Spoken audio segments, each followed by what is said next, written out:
What's up guys, it's Johan here with Delgado Detailing. I am back with another headlight restoration. I've got all my stuff set up. This is what I usually bring to a job like this. I can go in more detail if you guys want to. Leave a comment if you want to see that. I'll make a video on it. But first steps first is you want to mask around the light. I'm doing 3 layers here initially. You want to do at least 2 or 3, like probably 3. And then I'm doing a little bit more to prevent some overspray. So I'm going to try starting with some P800 grit because I've seen the Headlight Restoration Pro start moving towards starting with that type of grit. But it's no match. These lights are too hard. The clear coat's really hard, and the actual polycarbonate is also hard. So I'm going to be switching back to a P500 grit. And guys, this is actually for me the #1 hardest headlight restoration I've ever done, because I mean, I had no clue that this was a hard clear and a hard lens.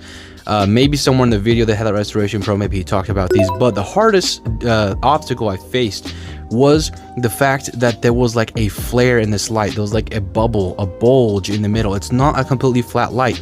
I don't know if you guys can see it there, but there's a huge bulge, and it makes it really hard to sand, especially drill sanding, but it is still hard to hand sand and get some even pressure. Because of those lines, it makes naturally around like the light, like in the corners of like the bulge, you're going to be sanding a lot harder. It's going to be hitting that part of the lens harder and gouging it pretty deep. And you're going to see later on, I really struggle with that. Especially down here. I don't know if you guys can see right there down on the bottom. I cannot get to that area. But you know, we'll get to that later. You'll see how I try to address it the best I can. But the P500 is doing all right. I probably could have gone to a P320, but I'm glad I didn't, because it could have just made for a nightmare.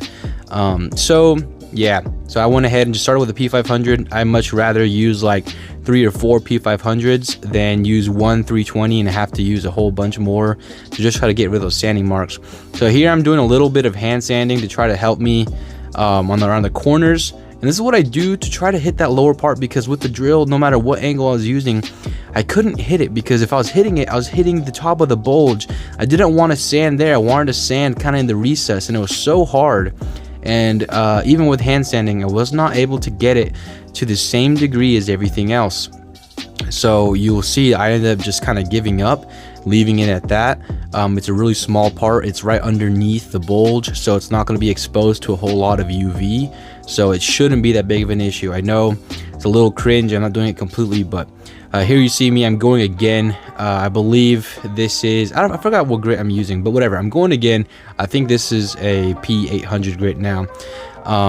And yeah, guys, I mean, honestly, I did feel a little rusty on this job. I've been doing a whole lot of details and a whole lot of paint correction and ceramic coatings recently. I think the last time I did a headlight restoration was probably sometime last year, so it's been a while. So I definitely was not on my A game. It kind of felt, I just felt rusty today, doing a whole lot of rookie mistakes. But it still came out pretty good. So here I went ahead and saw, well, I saw some little sanding marks left in, so I speeded up over there so you don't have to see me retouching it. So here I'm going again with some more P800 grit to kind of refine it, because guys, I'm telling you, this clear coat's really hard.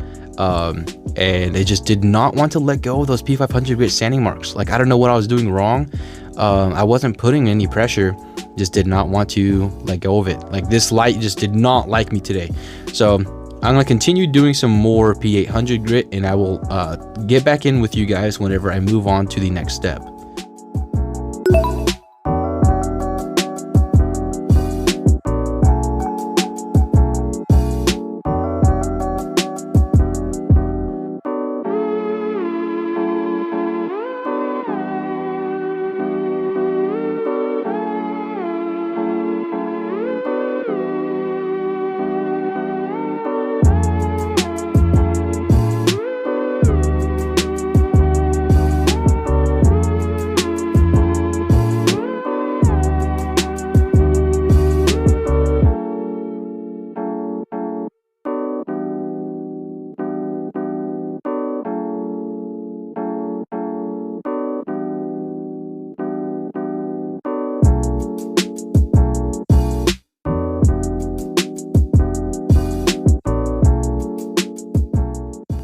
Right, so now I'm gonna be moving into the hand sanding.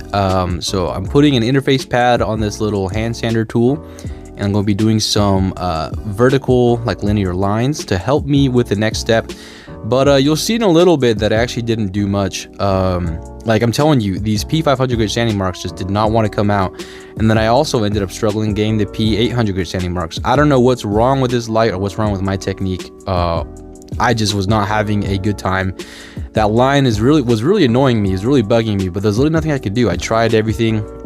So probably it would have been easier if I took off the light, but there's no way the customer would want to pay for that. So now I'm using an inspection light to kind of help me see if I left any scratches left. And using the light actually did not work. You'll see later on I had to go back in and retouch up some stuff. It looked like everything was out, but once I ended up polishing at the end, I saw some stuff left. So I really struggled on this, guys. I'm trying to be completely transparent. I don't always get great results. Man, if this was like a Honda or a Toyota, I would have been done so long ago. It would have been so easy. But this was just so freaking hard. So here I'm moving to a 1500 Trizact. I don't know if this really did much at all on this light. But yeah, sorry, I was talking to someone over there, but it didn't really do much. It does a lot on all the lights. It helps me get some clarity and helps bridge the gap between the 800 and 3000. You don't need it. Somehow the Headlight Restoration Pro is able to get perfect crystal clear results just using the 500, 800, and 3000. Shoot, sometimes he just does 800, 3000 and polish. I don't know how the crap he does it. That dude is a freaking monster. He's the one that really got me to start working on my headlight restoration game, and I still feel like even though the results didn't come out picture perfect, this is still way better than probably anybody that isn't using 2K clear can do in my area. And there's some guys that use 2K clear that still don't get good results. So yeah. So what I'm doing now is just touching up some spots that I saw. Like I said, guys, I really did struggle on this one. This was the most difficult one that I've ever done. There's still some marks in it. And so, yeah, I was retouching it up. Now I'm doing some more vertical hand sanding. Do I really need to do it? Or it's not vertical, I mean horizontal. Do I really need to do it? Probably not. I just wanted to take that extra insurance step before I move on to the final sanding stage, which is the P3000 Trizact. Yeah, of course, wet sanding, of course. And I really love this disc, guys. I use it a lot in my detailing business as well to remove some deeper scratches on clear coat. And yeah, it's really awesome. I think, you know, if you're in detailing and you don't always do headlight restorations, you should still pick up some 3000 Trizacts. These pads are amazing. I know the Headlight Restoration Pro calls it a magic pad. I do believe it's a magic pad. This thing is freaking awesome. It's probably the most useful sanding disc that I have in my whole arsenal. So I'm going to be touching up some spots with my hand that were kind of hard to reach, just making sure everything is nicely sanded and kind of even. Doing some more horizontal hand sanding. Again, probably not necessary. A lot of people are going to be in the comments saying, oh, you do too many steps. Probably. But it's just what normally gives me the best results. So ultimately, do what works best for you. And yeah. So after this, once I blow out all the cracks, we're moving into the polishing stage. So sadly, I messed up when recording. So this was my first step. I was using some heavy correcting cream. I normally use in my detailing business. I wanted to test it out. So this is the heavy compounding stage. And then after this, which I thought I pressed record, but I guess I stopped recording and I kept just going. But after this, I ended up using some of the 3D Headlight Restore stuff as like a polishing stage to add those essential oils into the paint. Not into the paint, into the polycarbonate. But then it also, because I thought I was recording, I didn't record the me spraying the Meguiar's headlight clear coat. But honestly, this thing came out pretty dang good. There were a couple spots up on top where I probably just didn't remove all the sanding marks. The client did not care. They were still super stoked with the results. But you guys can already see, even with just this compound, some of that rainbowing effect is back. So this, guys, was the final results. I'll try to point out the little spot that was kind of left. You can kind of see it right there, but it's still really dang good. Not a lot of people can get results like this, all thanks to the Headlight Restoration Pro. Thank you for teaching me. And yeah, I'll see you guys in the next video.